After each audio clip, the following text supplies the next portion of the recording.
लगातार शिक्षा की अलग को जगाया है और 10 अप्रैल को यहाँ से बच्चों के सांस्कृतिक कार्यक्रम और बहुत बड़े बड़े कार्य यहाँ पे होने हैं। मैं बात करूँगा यहाँ से बिंदेश्वरी उपाध्याय जी से, जो कि पूरा देख रेख करते हैं, यहाँ के प्रबंधक भी हैं और बहुत शानदार है। मैं चाहूँगा आप दर्शकों से क्या बताएं। आवश्यकता आविष्कार की जननी होती है। हमारे एक बेटा है, जब हमारी एक बेटा और बेटियां हुए, पढ़ने लायक हुए, तो उस समय शिक्षा की समस्या थी। उनको दूर भेजना थोड़ा मुश्किल की बात थी और मैं अपने गांव में ढूंढा तो लगभग 150 बच्चे उस समय मौजूद थे।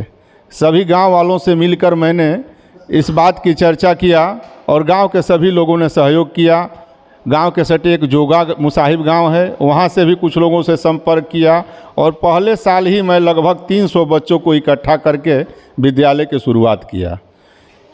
यही हमारी मतलब हमको जब महसूस हुआ कि बच्चों को पढ़ने के लिए दूर दराज में कहीं विद्यालय नहीं है, मोहम्मदाबाद में कुछ अच्छे विद्यालय थे तो गाड़ी की सुविधा न होने के कारण, चाहे दूर होने के कारण, लोग अपने बच्चों को भेज नहीं रहे थे और प्राथमिक विद्यालयों की स्थिति उस तरह से नहीं थी, उस तरह के संस्कार नहीं थे कि बच्चों को वहाँ भेजा जा सके।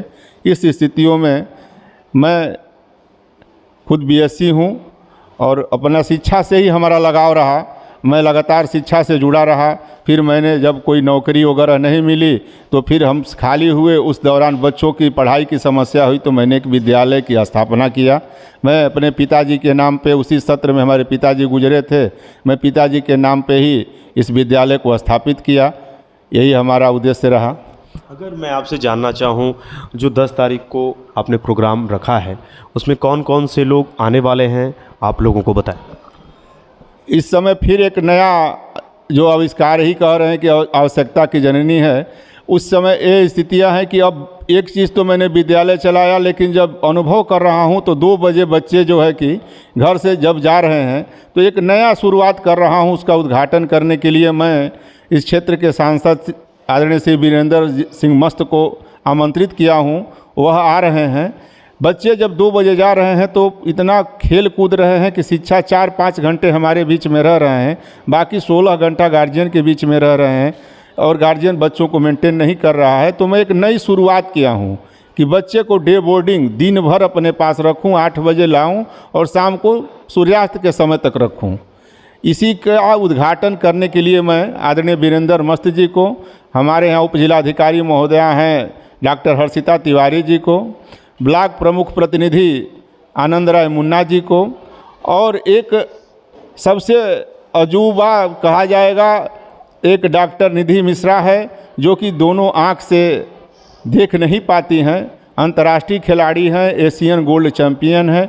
मैंने उनको भी, बच्चों को एक नया चीज़ दिखाने के लिए कि कोई भी कुछ भी कर सकता है, वो एक आएंगी बोलेंगी तो बच्चों को प्रेरणा मिलेगा। मैंने उनको भी आमंत्रित किया है। वो दिल्ली विश्वविद्यालय से इस समय पीएचडी कर रही हैं। उनके पास समय नहीं है, लेकिन उन्होंने भी अपना समय निकाल कर यहाँ पे आने के लिए अपनी सहमति दी है। अगर मैं आपसे जानना चाहूँ, जो आप बात कर रहे थे कि बच्चे सुबह 8 बजे आएंगे, शाम को 5 बजे तक रुकेंगे, जनपद का जब पहला ऐसा विद्यालय है जो आपने ये कार्य किए हैं, आपके दिमाग में ये कैसे आ गया? मैं लगातार इसी पे काम करता रहता हूँ। मैं कुछ दिन पहले साउथ में गया था। वहाँ पे मैंने देखा कि वहाँ पे तमाम विद्यालय जो होते हैं, जो लोग काम करते हैं, हम लोग भी यहाँ पे जो इतने लोग हैं, कोई मजदूरी करता है, कोई खेती करता है, कोई कुछ करता है, तो उसके पास समय नहीं है कि अपने बच्चे को देख सके। उस स्थिति में मैंने देखा वहाँ पे भी लोग अपने बच्चे को 8 बजे छोड़ देते थे और जब शाम को घर से लौटते, काम से लौटते थे तो बच्चे को ले जाते थे। तो उस चीज़ को देखने के बाद हमारे भी मन में आया कि क्यों न मैं भी यहाँ पे इस चीज़ की शुरुआत करूँ। थोड़ा नया है, लोगों को समझाने में तमाम दिक्कतें हो रही हैं, कुछ लोग कुछ कह रहे हैं, लेकिन मैं इस पे अडिग हूँ और इस कार्य को मेहनत करके साकार करके दिखाने के लिए संकल्पित हूँ।